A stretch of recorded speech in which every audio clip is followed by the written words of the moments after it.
Namaskaram viewers, welcome back to this sacred journey through the Vishnu Sahasranama, a journey I truly want you to walk with me. Every episode, every reflection, every name of Bhagwan is a doorway, and together we are opening 1,000 such doors.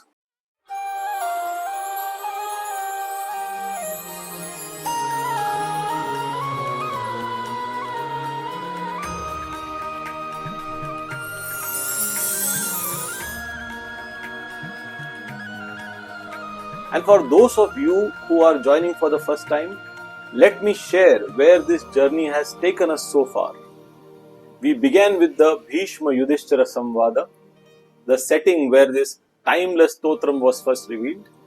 We explored why we chant the Vishnu Sahasranama, the deeper purpose, the inner transformation in it brings. Then we absorbed the beautiful Dhyana Shlokas, visualizing Bhagwan and preparing the mind for this divine recitation. Friends, in our last video, we entered the very first shloka among the 108 shlokas that carry the 1,000 divine names of Lord Vishnu. If you would like to watch the entire journey from the beginning, I have created a playlist for you. You can find it on my website asksatishlifeguide.com, and the link is also available in the description below the video. Today we enter the second shlok, where each name sharpens our understanding of who Bhagwan is, not only in the vastness of the cosmos, but in the quiet corners of our own inner life. Let's go deeper, let's explore, and do stay with this series. Your presence strengthens this sadhana. भूतात्मा परमात्मा च मुक्तानां परमा गतिः अव्ययः पुरुषः साक्षी क्षेत्रज्ञोऽक्षर एव च. Bhutatma, the one who is pure. Bhutatma means the Atman that is utterly pure, untouched and unconditioned. As the tradition explains, Bhutatma yasya saha Bhutatma, the one whose very essence is absolute purity. Unlike the Jeev Atman, which carries vasanas, impressions, desires, memories, and the residual effects of actions, Bhagavan remains totally untouched. We accumulate tendencies because we act with doership. He pervades all beings, yet remains unbound by the actions of the bodies he inhabits. The Upanishads therefore call him Kevalo Nirgunascha, the one who is alone, pure and beyond all attributes. The scriptures often use the image of a lotus leaf. Water touches the lotus leaf but never clings to it. In the same way, the divine permeates all life but is never tainted by the actions, karmas or disturbances of any being. Sri Krishna explains this in the Bhagavad Gita with unmistakable clarity. No action binds me, nor do I have any desire for the results. One who understands this truth is also freed from bondage. Nacha mam tani karmani nibadnati dhananjaya udasina vadasinam asaktam teshu karmasu. These universal activities never bind me, Arjuna. I remain unattached, like a neutral observer. Friends, in modern scientific language, Bhutatma reflects the idea of pure awareness, a field of consciousness that witnesses thoughts and actions and emotions, yet remains unchanged by them. Neuroscience calls this the observing self. Physics calls it the unchanging background field. Spirituality calls it Atman. For us today, Bhutatma reminds us of something profound. Your deepest self is untouched by your past. Trauma, mistakes, conditions, they belong to your story, not yourself. Purity is your original nature, friends. The disturbances of life are like the dust. The mirror beneath is always clear. To remember Bhutatma is to return to this inner space where nothing can stain you, the quiet, luminous center that remains pure, no matter what life brings. Paramatma, the Supreme Self. Paramatma means the Supreme, the ultimate Self, that which has no superior, no boundary, no second. It can be understood as Paramaha cha asau atma cha Paramatma or Parama asya sa atma Paramatma, the Self that transcends all yet resides in all. In every being there are two levels of consciousness, the Jivatman, the individualized experiencer, and the Paramatma, the infinite, unconditioned awareness that witnesses every other experience. Bhagavad Gita describes it perfectly. Upadrastanu mantacha bharta bhokta maheshwaraha paramatmeti chapi ukto dehesmin purusha para. Within the body tells the Supreme Self, the witness, the Upadrashta, the permitter, the Anumanta, the sustainer, the Bharta, the experiencer, the Bhokta, and the Supreme Controller, Maheshwaraha. This transcendental presence is called the Paramatma. The Gita reveals a staggering truth. Even while the Supreme resides in the body, He remains beyond the body, untouched, unbound, and eternally free. The Cha that comes after Paramatma seamlessly connects it to the previous name Bhutatma. It tells us the one who is absolutely pure, Bhutatma, is the same one who is the Supreme Self, Paramatma. Purity and supremacy are not two ideas. They are two facets of one singular reality. Paramatma mirrors a concept now echoed in neuroscience and quantum studies, the existence of a non-local, witnessing consciousness, independent of the body and brain. Rupert Spira mentioned the mind is in the body, but awareness is not in the mind.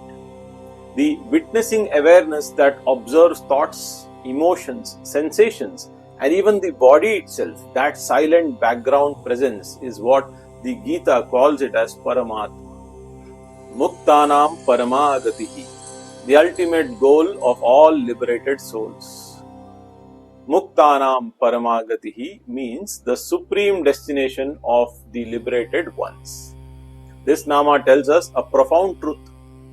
For the soul that has crossed ignorance, desires, conditioning, and the cycle of compulsive rebirth, there remains only one final home, Bhagavan Himself. The Gita's revelation of the final goal comes in chapter 7. After many births, the wise one who realizes Vasudeva is everything, he surrenders unto me. Such a great soul is extremely rare. True liberation culminates in one realization. The entire cosmos is nothing but divine consciousness. The Bhagavad Gita in chapter 8 says, Mam upatyetu kaunteya punarjanmana vidyate. O Kaunteya, once one reaches me, there is no rebirth. The journey ends here. The oscillation between birth and death, that dissolves. The seeker merges into the source. Why Paramagati is final? Every human goal is temporary. Achievement of one leads to new desires. Success only creates new ambitions. But Paramagati is different. It is the goal after which nothing remains to be achieved. Because what can exceed the infinite? What can surpass union with the very intelligence that sustains this existence? Modern consciousness studies suggest that the highest human well-being occurs when the sense of a separate self dissolves, a total state of unity, timelessness and completeness. The end of seeking is the recognition that the seeker and the sought are the same. This is a profound quote that comes from Muji. This is exactly what Muktanam Paramagatihi declares. Friends, meditating on Muktanam Paramagatihi reminds us, life is not a random series of events. It is a journey back to the source. The highest success is not in the outer achievement but the inner completeness. To remember this Nama is to remember your own destiny.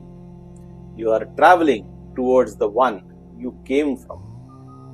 Avyayaha, the one who is immortal, unchanging. Avyaya points to that supreme reality which never undergoes decay, exhaustion, fluctuation or loss. Everything in the creation moves through cycles, birth, change, aging, dissolution, but the divine substratum that runs it all remains untouched by time. The Brihadaranyaka Upanishad says with crystalline clarity, Ajaro Amaro Avyayaha. He has no old age, no death, no decline. The Acharyas interpret this name with great compassion. Sri Parashar Bhattar says, Avyayaha also means he never abandons the devotee. Those who take refuge in him are not thrown back into this endless cycle of samsara. Because what is eternal naturally lifts the seeker into its own eternity.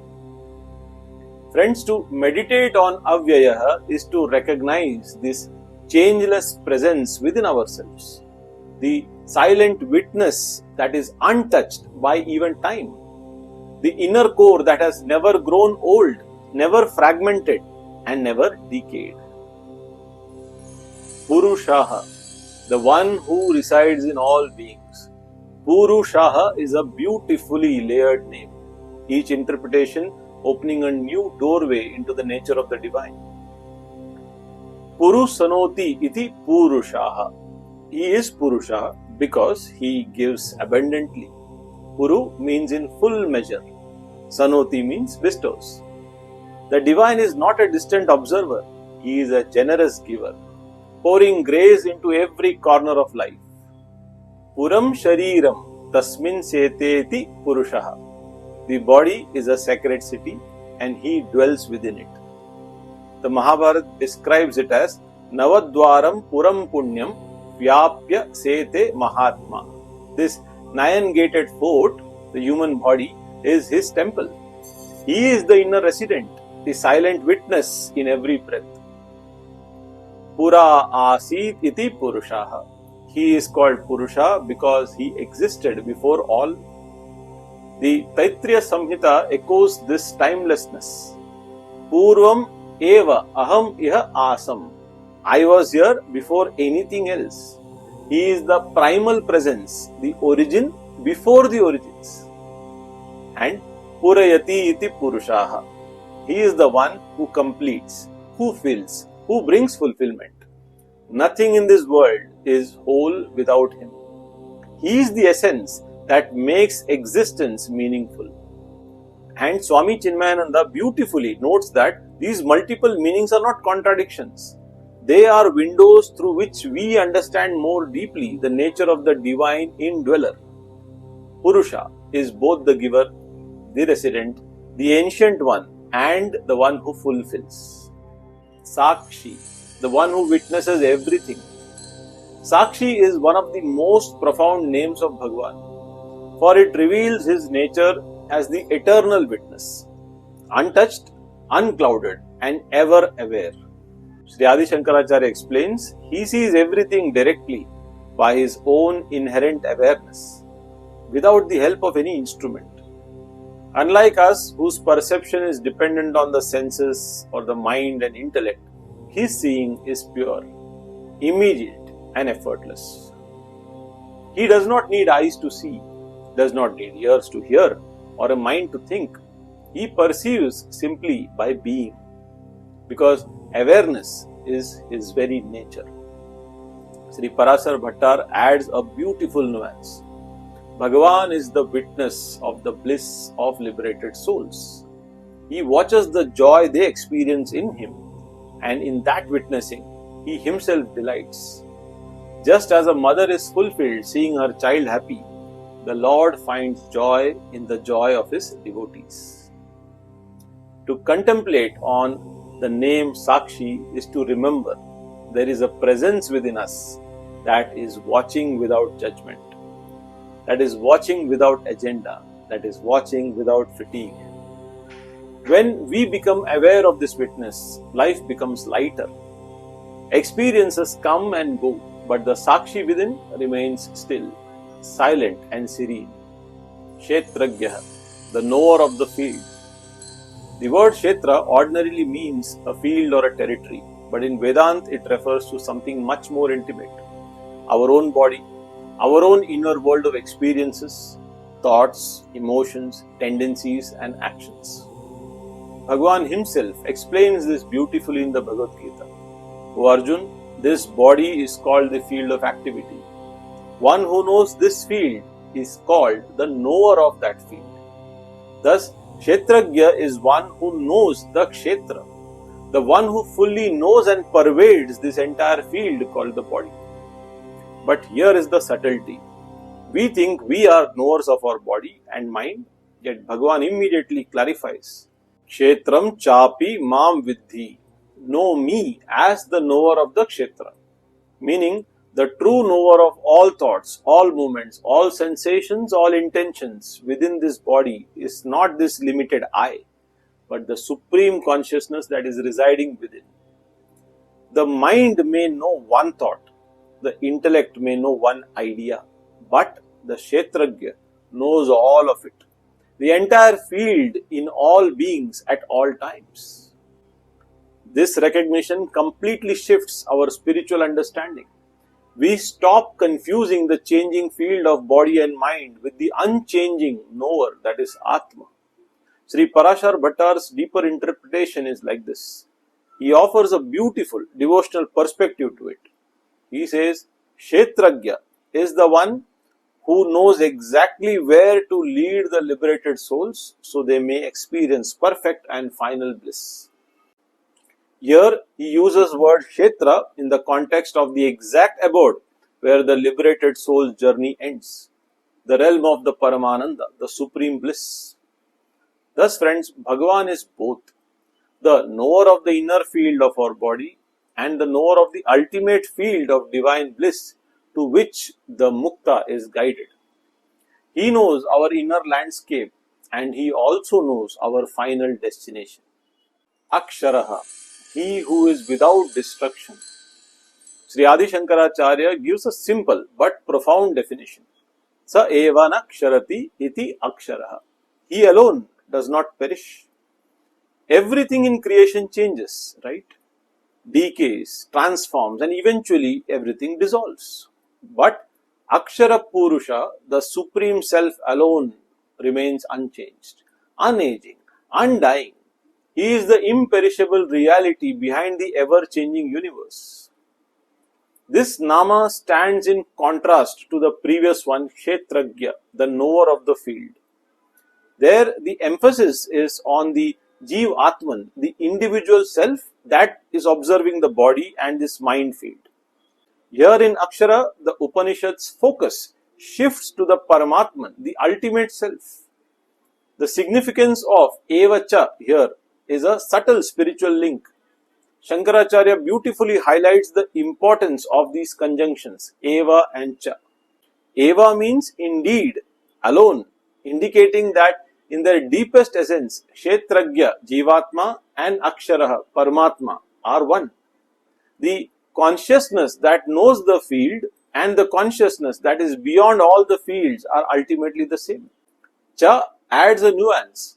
While they are identical in essence, there appears to be differences in their manifestation. The Jiva experiences limitation. The Paramatma is ever free.